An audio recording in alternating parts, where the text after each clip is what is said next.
આજરોજ દેવાદિદેવ મહાદેવનું મહાપર્વ છે.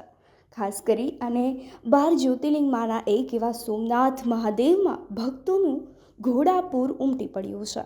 શિવરાત્રિના આ પાવન પર્વને લઈ અને સોમનાથ મહાદેવ ખાતે વહેલી સવારથી જ ભક્તોની ભીડ જામી ગઈ છે. મહાદેવને અને રોજ શણગાર કરવામાં આવ્યો છે અને સતત 72 કલાક સુધી મંદિર ખુલ્લું રાખવામાં આવી રહ્યું છે. તો આજરોજ શિવરાત્રિને લઈ અને સોમનાથ મહાદેવ મંદિર પરિસરમાં પાલખી યાત્રાનું પણ ભવ્ય આયોજન કરવામાં આવ્યું છે. આ પાલખી યાત્રા નિહાળવા માટે દેશ અને વિદેશમાંથી મોટી સંખ્યામાં સોમનાથ દાદાના ભક્તો સોમનાથના દ્વારે ઉમટી પડ્યા છે. ખાસ કરી એક અનેરો જ ભક્તિમય માહોલ જે છે તે આ પરિસરની અંદર સર્જાયો છે.